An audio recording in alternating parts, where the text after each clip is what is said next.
Actually কালকে রবিবার গেছে, তো অনেক বায়না ধরছিল পার্কে আসার জন্য। আমার তো ভালো লাগে না, এই ঠান্ডার দিনে কি পার্কে রেডি হয়ে আসছি জানি না, যখন টিউশনে যাবে কি অবস্থায় যাবে।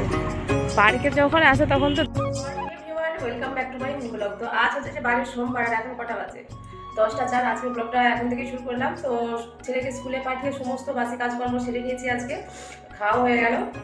এমনিতে তো 6টার সময় উঠি, সামান্য ওষুধ খেয়ে সামান্য কটা মুড়ি খাই। তো আবার কি ওষুধ ছিল, খেয়ে ওষুধ খেলাম। আর এখানে 500 ডাল ভিজিয়েছিলাম, তো এই ডালগুলোকে বেটে রেখেই কাজ সারছিলাম। তো কালকের যেহেতু চালা কুলারগুলো উঠেনি, ওই জন্য ভাবলাম তো জলগুলো রোদে দিয়ে এসেছি সকালবেলা ছাদে, তো ওগুলো শুকনো হতে হতে তখন কাজগুলো সেরেই নিই, স্নান সব সেরে নিয়েছি। তো চলো এখন এই বড়িগুলো দেবো, আর জামা কাপড়গুলো একবারে নিয়ে যাবো ছাদে, একবারে যাবে না, ঠিক আছে? তো চলো একটু একটু করে বয়ে রেখেছি। তো বড়িগুলো দিয়ে তারপরে এবার রান্না আছে। আর কালকে ওখানে ওর বাবা কোথা থেকে লাউ শাক নিয়ে এসেছিলো, কালকে এই শাকগুলো বেছে রেখেছি আর ডাঁটাগুলো কেটে রেখেছি। তো দেখা যাক কি রান্না হবে। তো চলো দেখতে থাকো, সাথে থেকো।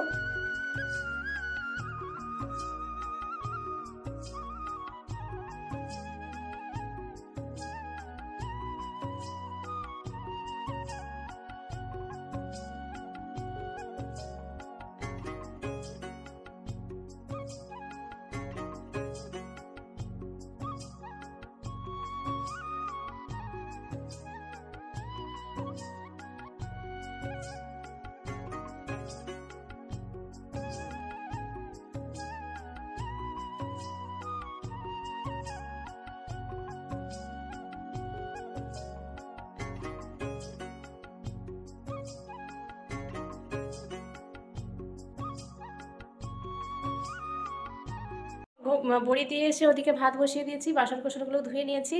আর কালকে তো এটা কেটে রেখেছি। আর আজকে দেখ আমার কত বাজার এসছে, বেতো শাক। কত বছর পর যে দেখছি তার ঠিক নেই, বড়মশাই নাম বলতে পারেনি, এসে দেখলাম বেতো শাক। আমাকে বললো বাজার দিয়েছে, দাদা বাজার দিয়েছে, দাদাও কিনেছিল। এই যে দেখো, একটা ফুলকপি পাঠিয়েছে, 4 আটি পালং শাক, 1 আটি মূলো শাক আর বেতো শাক। এই বেতো শাকটা আমার খুব পছন্দের, কিন্তু এখানে পাওয়া যায়নি, কি জানি দাদা কোথা থেকে পেলো।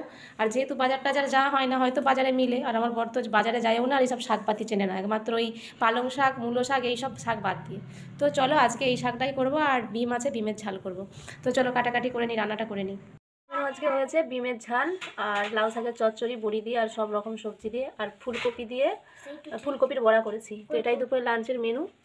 আর এখন কটা বাজে, 2টো বাজতেই যাই। তো চলো খেয়ে নিই। আর গ্যাসটা পোছাপুছি করে নিয়েছি। 4টা 9। তো চলে এসেছি আই লাভ ঘটকে ছেলেকে নিয়ে। অ্যাকচুয়ালি কালকে রবিবার গেছে, তো অনেক বায়না ধরছিল পার্কে আসার জন্য। আমাকে ভালো লাগে না, এই ঠান্ডার দিনে কি পার্কে যায়। তোর বাবা বললে আমার কাজ হয়ে যাবে, তো তোকে কালকে নিয়ে যাবো। তো আজকে যেহেতু টিউশন আছে 7:30 থেকে, ওই জন্য দুপুর নেই, বিকেল চলে আসছি। তো সমস্ত কাজকর্ম গুছিয়ে রেখে ছাদে পরিচয় দিয়েছিলাম। তো এখানে কিছুক্ষণ টাইম পাস করবে, তারপরে এই যে বইয়ের ব্যাগ গুছিয়ে নিয়ে চলে এসেছি, ছাদে জলের বোতল। তো এখান থেকে একবার টিউশনে ছেড়ে দিয়ে বাড়ি যাবো। তো চলো। আর দেখো ছুটতেছে, ওর বাবা ওইদিকে গাড়ি রাখতে গেছে, এদিক দিয়ে গাড়ি রাখতে দেবে না, এদিকে প্রত্যেকটা একটা করে একবার করে ট্রাই করে ফেলছে, দেখো, বুঝেছো? তাই একবারে রেডি হয়ে আসছি, জানি না যখন টিউশনে যাবে কি অবস্থায় যাবে। পার্কে যখন আসে তখন তো ধুলো বালি কাদা ঘেঁটে একবার একাকার করে নিয়ে যায়। তো রোদ থাকতে থাকতেই আসলাম, নইলে এইদিকে সামনে নদীর ধার, তো হাওয়া দিবে, সহ্য করা যাবে না।